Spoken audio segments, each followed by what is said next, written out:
خانہ کعبہ کے گرد 7 چکر کیوں لگائے جاتے ہیں؟ السلام علیکم محترم ناظرین، آج کی اس ویڈیو میں ہم ایک نہایت اہم سوال کا جواب جاننے کی کوشش کریں گے کہ مسلمان حج اور عمرہ کے دوران خانہ کعبہ کے گرد 7 چکر یعنی طواف کیوں لگاتے ہیں؟ آخر 7 ہی کا انتخاب کیوں کیا گیا ہے؟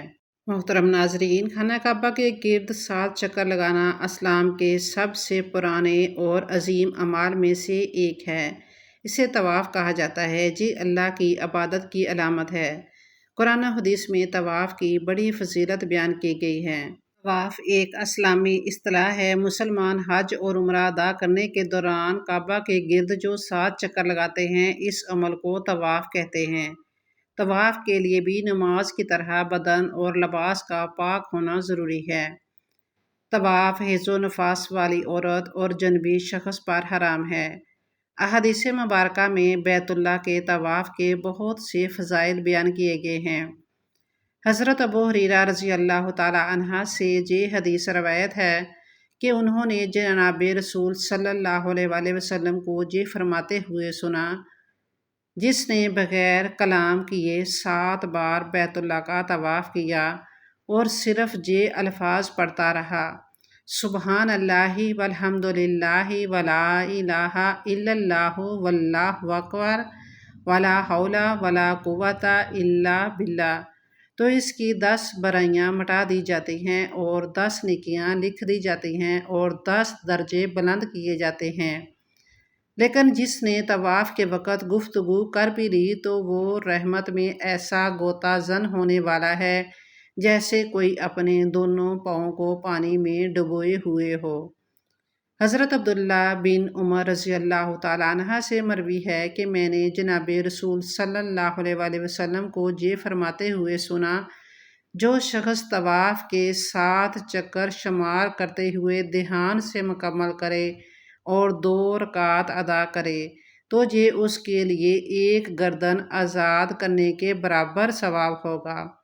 حضرت عبداللہ ابن عباس رضی اللہ تعالیٰ عنہ سے روایت ہے کہ جناب رسول اللہ صلی اللہ علیہ وآلہ وسلم نے فرمایا کہ اللہ عز و جل ہر روز بیت اللہ پر 120 رحمتیں نازل فرماتا ہے، جن میں سے 60 طواف کرنے والوں کے لیے اور 40 نماز پڑھنے والوں کے لیے اور 20 رحمتیں کعبۃ اللہ کو دیکھنے والوں کو ملتی ہیں۔ کعبہ شریف کی ایک اور خصوصیت یہ بھی ہے کہ یہ دنیا میں واحد وہ مقام ہے جس کا طواف کیا جاتا ہے۔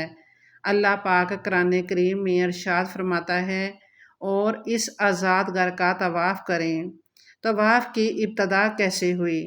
منقول ہے کہ ایک بار حضرت امام زین العابدین رضی اللہ تعالیٰ عنہ طواف فرما رہے تھے کہ ایک شخص نے آپ سے سوال پوچھا، مگر امام زین العابدین رضی اللہ تعالیٰ عنہ نے اس کی طرف کوئی توجہ نہ فرمائی، حتیٰ کہ آپ نے طواف کے 7 پھیرے مکمل فرمائے۔ آپ رضی اللہ تعالیٰ عنہ حتیم میں تشریف لائے اور میزاب رحمت کے نیچے کھڑے ہو کر 2 رکعات نماز ادا فرمائی، پھر سیدھے بیٹھ گئے اور فرمایا، وہ سوال کرنے والا کہاں ہے؟ اس شخص کو حاضر کیا گیا۔ امام زین العابدین رضی اللہ تعالیٰ عنہ نے فرمایا، کیا پوچھتے تھے؟ عرض کیا، علیجا، کعبہ شریف کا طواف کب سے شروع ہوا؟ طواف کیوں شروع ہوا؟ کیسے کیا جاتا ہے؟ امام زین العابدین رضی اللہ تعالیٰ عنہ نے اس شخص سے پوچھا، کہاں کے رہنے والے ہو؟ کہا، ملک شام سے ہوں۔ فرمایا، ملک شام میں کس جگہ سے؟ عرض کیا، بیت المقدس کے قریب سے۔ امام زین العابدین رضی اللہ تعالیٰ عنہ نے پھر پوچھا، کیا تم نے تورات و انجیل پڑھی ہے؟ اس نے عرض کیا، جی ہاں پڑھی ہے۔ امام زین العابدین رضی اللہ تعالیٰ عنہ نے اس کے سوال کا جواب دیتے ہوئے ارشاد فرمایا، اے شامی، میرا جواب یاد کر لو، تم مجھ سے روایت نہیں کرو گے مگر صرف حق بات۔ کعبہ شریف کا طواف یوں شروع ہوا کہ جب اللہ پاک نے فرشتوں کو بتایا کہ میں زمین میں اپنا خلیفہ یعنی حضرت آدم علیہ السلام کو بنانے والا ہوں، اس وقت فرشتوں نے یوں ظاہر کیا کہ ہم خلافت کے زیادہ حقدار ہیں۔ اس پر اللہ پاک نے ارشاد فرمایا، بے شک میں وہ جانتا ہوں جو تم نہیں جانتے۔ اللہ پاک کا یہ ارشاد سن کر فرشتوں کو لگا کہ شاید ہماری اس بات سے اللہ پاک ہم سے ناراض ہے۔ چنانچہ اب فرشتوں نے عرش الہی کی پناہ لی، اپنے چہرے اوپر اٹھائے، عاجزی کی روئے اور 7 سال تک عرش الہی کا طواف کرتے رہے۔ آخر اللہ پاک نے ان کی طرف نظر رحمت فرمائی اور عرش کے نیچے ان کے لیے 4 ستونوں والا جبر جد کا ایک گھر بنایا اور فرشتوں سے فرمایا، اس گھر کا طواف کرو۔ چنانچہ فرشتے اس گھر کا طواف کرنے لگے، اسی کو بیت المعمور کہا جاتا ہے۔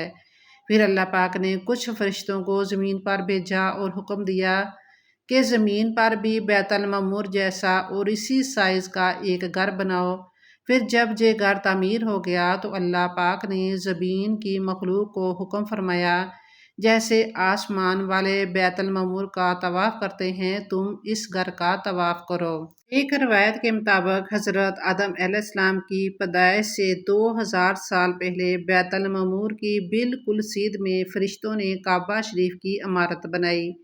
یہ پیمائش میں بیت المعمور کے برابر تھا۔ اس وقت کعبہ شریف کا طواف تو صرف زمینی فرشتے کرتے تھے، مگر اس کا حج زمین و آسمان کے سارے فرشتے کیا کرتے تھے۔ حضرت ابو اقال رضی اللہ تعالیٰ عنہ فرماتے ہیں کہ ایک مرتبہ میں نے بارش کے دوران حضرت انس بن مالک رضی اللہ تعالیٰ عنہ کے ساتھ بیت اللہ شریف کا طواف کیا۔ جب ہم طواف مکمل کرنے کے بعد مقام ابراہیم پر حاضر ہوئے اور 2 رکعت نماز ادا کی تو حضرت انس رضی اللہ تعالیٰ عنہ نے ہم سے فرمایا کہ نئے سرے سے عمل شروع کرو، کیونکہ تمہاری مغفرت ہو چکی ہے۔ پھر فرمایا کہ جب ہم نے حضور پاک اور صاحب لولاک صلی اللہ علیہ وسلم کے ساتھ بارش کے دوران طواف کیا تھا تو آپ صلی اللہ علیہ وسلم نے ہم سے اسی طرح فرمایا تھا، طواف 7 بار نہیں ہوتا بلکہ ایک طواف میں 7 چکر ہوتے ہیں۔ طواف کے 7 چکر ہونے کی اصل وجہ یہ ہے کہ آپ صلی اللہ علیہ وسلم نے جب امت کو حج کا طریقہ سکھایا اور عملی طور پر اس کو کر کے دکھایا تو طواف میں 7 چکر لگائے، اور شرعی احکام پر عمل کرنے کے لیے اصل یہی ہے کہ یہ اللہ اور رسول اللہ صلی اللہ علیہ وسلم کا بتایا ہوا طریقہ ہے۔ امام زرقانی رحمۃ اللہ علیہ فرماتے ہیں، طاق عدد کو وحد، سمد اور اکیلی ذات کی یاد دلانے میں بڑا اثر ہے، اور خود 7 کے عدد کا بھی شریعت کے بہت سے احکام میں بڑا دخل ہے۔ اس لیے بہت سی چیزوں میں طاق عدد بالخصوص 7 کی رعایت کی گئی ہے۔ علامہ ابن قیم رحمۃ اللہ نے قدر تفصیل سے 7 کے عدد کی خاصیت پر بحث کی ہے کہ اس کی بڑی وقت ہے کہ اللہ نے 7 آسمان، 7 زمین، 7 دن بنائے اور انسانی تخلیق 7 اتوار میں مکمل کی۔ اپنی عبادت کے لیے طواف کے چکر 7 رکھے، صفا اور مروہ کی سی، رمی، جمع، تکبیرات عید، بچوں کی نماز کا حکم دینے کی عمر وغیرہ وغیرہ، اور اس کے علاوہ انہوں نے یہ بھی تفصیل بیان کی ہے، طبی نقطۂ نظر سے بھی 7 کے عدد کی بہت اہمیت ہے۔ بہرحال یہ اللہ کا حکم ہے کہ طواف میں 7 چکر لگانے ہیں، اس کی حقیقی حکمت وہی بہتر جاننے والا ہے۔ ایک مسلمان کے لیے بس اللہ اور اس کے رسول صلی اللہ علیہ وسلم کے حکم کے آگے سر تسلیم خم کرنا ہے۔ کعبہ کے گرد چکر لگانے کو طواف کہا جاتا ہے، جس کا مطلب ایک دائرے میں کعبہ کے گرد گھومنا ہوتا ہے۔ کعبہ کے گرد طواف ہمیشہ بائیں طرف سے شروع کیا جاتا ہے، جس طرف ہمارے جسم میں دل موجود ہوتا ہے، جس کی وجہ سے دوران طواف ایک زبردست انرجی نکل کر ہمارے دل میں داخل ہوتی ہے، اور اسی وجہ سے کعبہ کے قریب کوئی شخص پریشان نہیں ہوتا، نہ اسے کسی چیز کی فکر ہوتی ہے، اور وہ پھر انتہائی پرسکون ہو جاتا ہے۔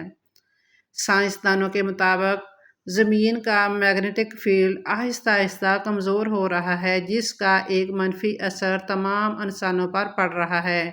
جس سے انسانوں میں شیطانی برتاؤ اور شیطانی کاموں کی طرف جھکاؤ میں تیزی آ رہی ہے۔ دوران طواف بیت اللہ کو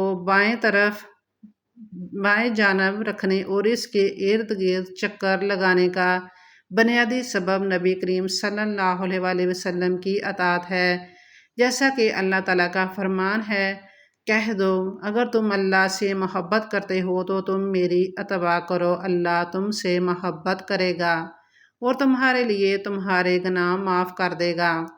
اسی طرح رسول اللہ صلی اللہ علیہ وآلہ وسلم کا حج اور عمرے کے ارکان کے متعلق فرمایا ہے، تم مجھ سے اپنا مناسک سیکھ لو۔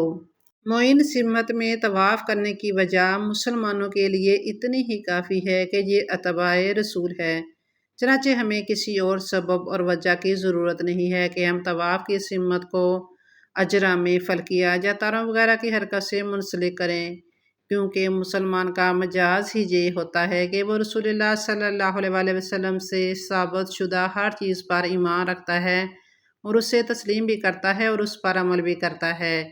چنانچہ اگر اس سے بڑھ کر انسان کو کوئی حکمت یا سبب سمجھ میں آ جائے تو الحمدللہ، ورنہ مسلمان ہر وقت اللہ تعالیٰ اور اس کے رسول کے حکم کے تحت سرنگوں ہو کر چلتا ہے۔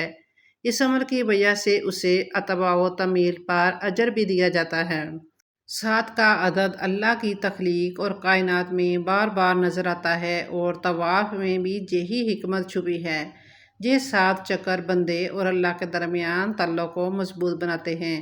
اگر آپ کو یہ ویڈیو پسند آئی ہو تو چینل کو سبسکرائب کریں، ویڈیو کو لائک اور دوسروں کے ساتھ شیئر ضرور کریں۔ جزاک اللہ خیرا، اللہ آپ کا حامی و ناصر ہو۔